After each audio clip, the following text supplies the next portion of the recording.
Even though I'm gay, I've realized my best friend is the love of my life, but now that I'm battling cancer, I'm terrified I'll never get the chance to tell him he's the only one I want forever. My dearest friend in the world is a man named James. I try to describe how great he is, but it's honestly easier just to tell you the story. James and I grew up in the same town, a conservative Christian town in nowhere, USA. The first time I met him was on the playground at school. He saw me sitting alone under a tree and came over to ask me if I wanted to play with him and his friends. I said no, but he noticed I was reading a book about space, the solar system, to be more precise. So he sat down next to me and asked me which planet I thought would be the coolest to visit. We ended up talking for the rest of recess about what we thought the other planets might be like, and when we went back to class he introduced me to his friends. Meet my new friend, my name. We were inseparable from that point on. It was one of those things where the entire town, our parents included, had us married off by age 8 or something. We didn't understand at the time, of course, but I would go on family trips with his family, stay over at his place and vice versa through most of elementary school. Get in trouble for talking during class every day, though not really because the teachers all loved him. This dude can charm his way out of anything, it is unreal. We were best friends. When we finally reached the awkward teenage years and dating became a thing, he asked me to the first school dance and I said yes. We sort of started dating by default. I don't think we ever talked about it explicitly, but I just started calling him my boyfriend to other people and we went with that. Very little changed about our relationship. We still basically just did all the same stuff we used to do before, except our parents got stricter about the sleepovers and there was more hand-holding and cuddling. Kissing and stuff was always difficult for me and I didn't know why, but he never pushed me on it at all. Not even once. The 2 times we tried he was able to tell very quickly that I was uncomfortable and he just shut the interaction down by messing up my hair playfully, saying enough of that, how about we just watch a movie? I just assumed one day I would get it.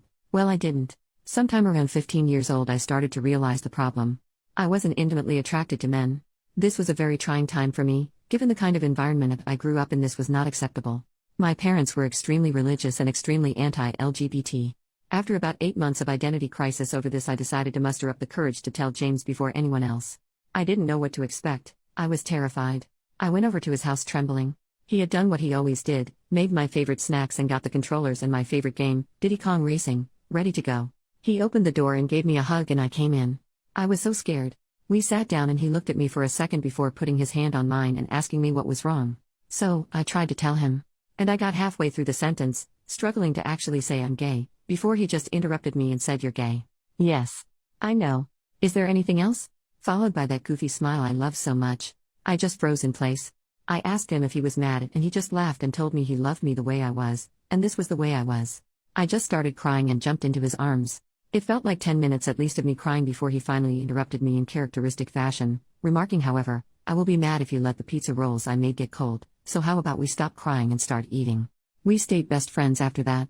We never actually had a breakup talk, but we did start to date other people. We talked and hung out almost every day until we graduated and he went away to a big-name college. The night before he left he came and picked me up and we drove around town and hit all our favorite spots. He drove me back home at 3 in the morning or something in the rain and I took his hand during the drive home and fell asleep on his shoulder. I remember wondering then for a moment if I should just marry him anyway. But he was going away to college, and I'm not attracted to men, so it probably couldn't work no matter how I felt about him otherwise. He promised to stay in touch, but I didn't know if that would happen. Well, it did. Obviously it wasn't like before, but he made sure to call me every week just to check up on me and see how things were going. I went to college close to home. We'd talk about how hard college was, whoever we were dating at the time and whatever drama was going on. During his junior year my parents found out that I was gay. They did not react well and I was basically kicked out of my home to save me, my dad going on about me needing Jesus 40 days in the desert like a lunatic. My parents are good people, so this didn't last and they have more than made it up to me since and worked hard to unlearn their bad programming, but that was an awful time. I did what I always do and called James. He talked to me for about an hour and then got his mom to drive up to get me so I could stay in his old room. Then he flew home the next day pretty much just to cheer me up and make sure I was alright. Vintage driving around in circles singing like idiots and 2 a.m. junk food runs did the trick. I later found out from my mom that he had also gone and confronted my parents and stood up for me and told them they should be ashamed of themselves, and if they were willing to lose their daughter over this they were unfit parents and not the second family I thought you were. My parents worship him, so this was effective, and my mom still tells this story to this day. Once again I remember wondering at the time, will I ever know anyone else in my life who would do this for me? But he was heading off back to college and he was still a man. So I didn't do anything. Years went by. He got married. I got a long-term girlfriend. We stayed close the entire time. We saw each other a lot less, but it was still great every time he visited, and we had frequent text and calls. I looked forward to his visits all year. And then tragedy struck. His wife divorced him. I never liked her, but he did. I think she used him for a green card and he was too sweet to notice, but that's neither here nor there. He came back home, so I saw him a lot more. Obviously, he was crushed, but we got through it together. And then, I got the diagnosis. At age 27. Cancer. There's nothing I can say that describes the feeling, so I'm not even gonna try. Decent chance of survival, but I had to start treatment right away. This experience has changed me and my outlook on life more than anything else that's ever happened to me combined. At first, everyone was there for me. I was getting visitors daily, friends, family, everyone. But as the weeks turned into months, it all stopped. Most people, even my friends, started coming once a week, then once a month, then many not at all. When things were looking bad around the 7 or 8 month mark, my girlfriend broke up with me claiming she loved me, but she couldn't handle watching this. Almost 2 years in now, and there's only 5 people who are still here. My mom, my dad, my sister, my BFF Amanda, and James. I almost can't talk about it without crying, but James is here every dang day. Every day. For hours. He may have missed 20 days in almost 2 years due to work-related travel, and even then he calls me. He comes in and asks how his Amumu, which he's called me since we were kids, because I like cows and those are my initials, is doing, and listens. He brings my favorite snacks and treats when I can have them, board games we like to play, old video games on handheld so we can play. He sings to me and shows me pictures of places he's been that I'd like to go to, and talks about taking me once I'm better. He sits there and holds my hand in silence so I won't be alone until the doctors tell him it's time to go. Then he does it again the next day. I've never seen him cry or show any sadness. If I even casually say something like if I get better, he'll immediately interject saying when you get better. He just won't give up on me. The only other person who is there like this is Mom. Even my dad, sister, and Amanda, who have also shown up in big ways, are not this consistent. I could write a whole post about how this experience has changed my relationship with Mom as well.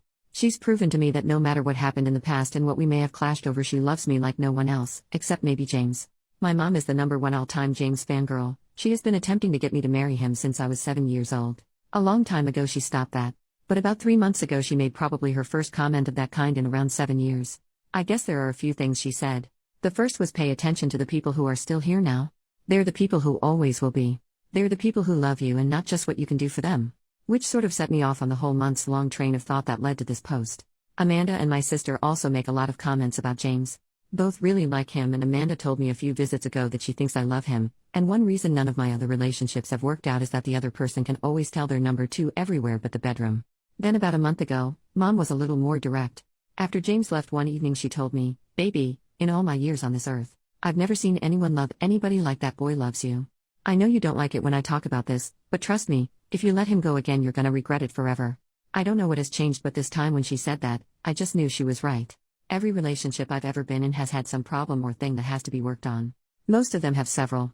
The only thing missing here is that I don't feel a strong urge to rip his clothes off like I have with some, but honestly, not all or even most, of the women I've been with. But even there it's different. In general I find the idea of being with a man disgusting, but I don't find it disgusting with him.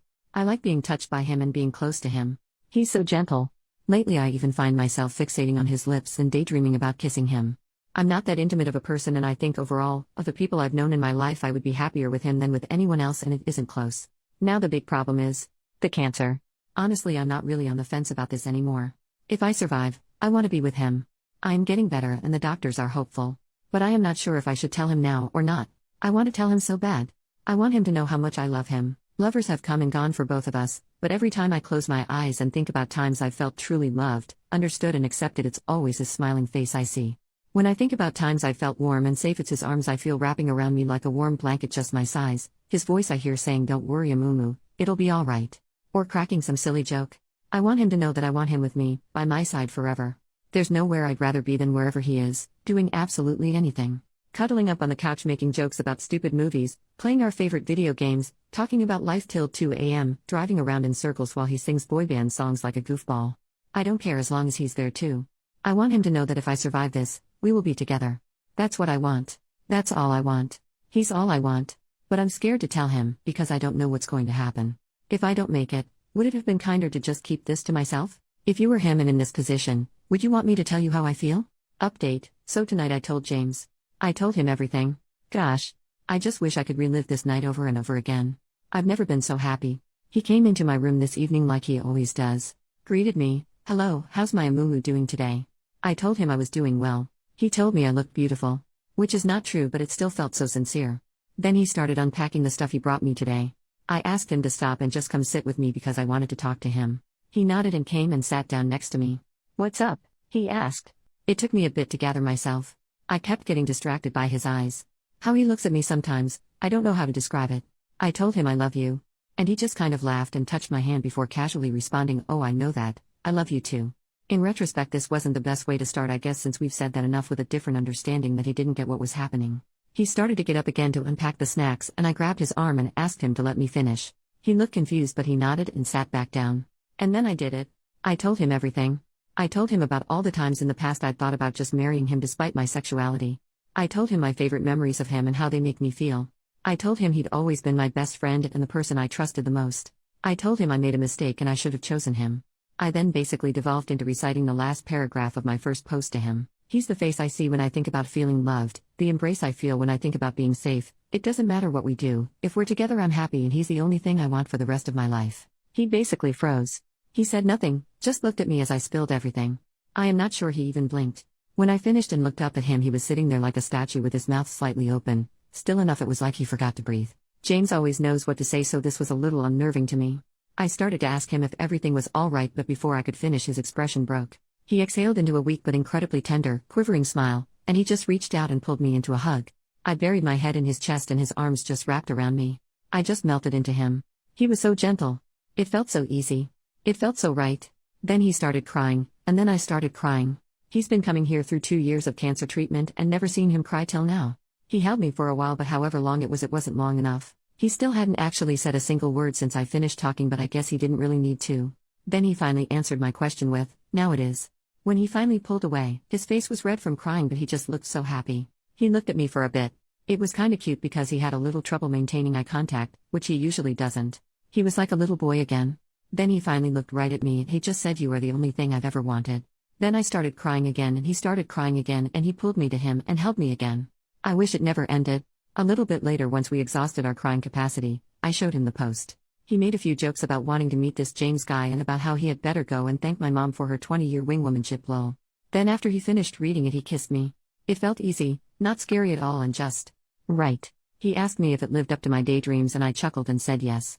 Then he said, "I'm not so sure myself, I think I need more data," and kissed me again. He is so ridiculous, but this was smooth as butter.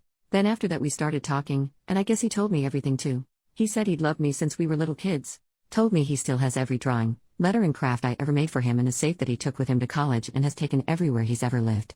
We talked about the day I came out as gay to him, and how he'd figured it out earlier, but he struggled to accept it for months in secret because he had lived his entire life up to that point assuming we would be a family and wanting nothing else. He told me he thought about our last night before college all the time, and he kept hoping that entire night I'd say something before he left, because then he'd have transferred colleges to stay with me. Told me he actually took a very long way home just to prolong the time when we were holding hands and I was sleeping on his shoulder, and that it was to this day his favorite memory. Then he looked at me with those piercing green eyes and said, "For me, there has never been anyone else." He loved once, me, and then struggled through a bunch of rebounds, and even though he had learned to bury it and move on with life and was happy in our friendship, his heart had only ever belonged to me. Honestly, I guess I should have known this. My dad told me he was sure this was true before, but I didn't listen. But I was flustered and deeply moved. I joked that he should enter the Olympics as a torch carrier, and he said they'd never have a chance. I'm the greatest there ever was. Ah. We sat and talked and reminisced some more, mostly about when we were kids. I found out some things I never knew because he avoided telling me how romantic some things were for him after I came out, but I also kinda realized. I think they felt romantic to me too. Then he sang me some of our songs. His voice is so beautiful. We had another embrace and another kiss. Both still felt divine.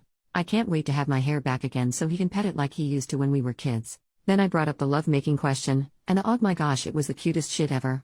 I barely got to say anything before he started tripping over himself like, "Look, I don't even care. I don't need that. If we need mistresses or something we can do that, it doesn't bother me. I just want to wake up with you every day." Which was sweet, but then I told him that even though I didn't know how that would go, and I might not be able to, I wanted to try with him anyway when I got better, and oh my god, he turned tomato red and could barely look at me. Literally could not even manage to form a sentence in response, just mumbled incoherently before managing to get out, "Okay, if you're sure." This man has been married and had 6 girlfriends, but he completely just falls all over himself at the thought. God, it was adorable. This is the only thing I'm still a little worried about, but I do want to try. I mean, I like the kissing, which I thought was completely impossible. And I know that if it doesn't turn out well, it won't ruin anything and we'll still be together and just figure something else out for that one need. Then we talked about the cancer. He is so sure I'm gonna make it. It's so touching. It took a little while to get him to take the other possibility seriously. When I finally did and I told him that it's the reason I didn't tell him sooner, he held my hand and told me that if that happens, he'd be okay because he'll always know that he was one of the lucky ones because he was mine. Jesus Christ, I almost lost it. Then he said if we don't have that much time left, we better make sure every minute counts. I said that's pretty hard to do in a hospital, and he replied, what do you mean? We're both here, and that makes this the best place on earth. Dear God, what did I do to deserve this man? I teared up again, and he held me one last time. Then the doctors came in. He kissed me goodnight. We both said I love you, but it felt so different. It's never felt so good to say or hear those words. Then he smiled at me and left. I was so excited, the first thing I did was call Mom, and she was just ecstatic. I think she might be happier than me, which is saying something, lol. As soon as I told her what happened and that James and I are together, she just started crying and talking about what a good boy he is, how she just knew this would happen and that she can rest easy now because she knows I will always be loved and taken care of. Plenty of her destiny talk, which usually gets on my nerves, but honestly I was so happy tonight. Screw it, I'm on board. Maybe it was destiny. I guess sometimes Mom really does know best. I feel like a teenager again. I never thought I'd feel this way again in my life. I never even imagined if I did it would be for a man. God, I love him so much. Now I can't understand what I was ever worried about or why I didn't do this years ago. Thanks so much to everyone who read my story and helped give me the perspective and courage I needed to finally do what I should have done years ago. Now as long as my health cooperates, I'll be one of the lucky ones too, because I am his. OP comments on her post getting reposted months later. I guess as another small update, things are going pretty well for me considering the circumstances. Oncologist is still very optimistic and I am feeling better, not at the moment, but that's because of chemo last week. I'm responding very well to treatments and things are continuing to look better and better on the health front. And James has just been the absolute best. He was already such a huge source of support for me before I told him how I felt and we became a couple, but since then, man, there's no words for it. I guess he feels like he doesn't have to hold back on the affection and support, and it's been absolutely wonderful being cradled in his love basically every hour of the day. I feel so lucky and I am so glad I told him, and so thankful to everyone who responded to my post and helped me muster the courage to do so.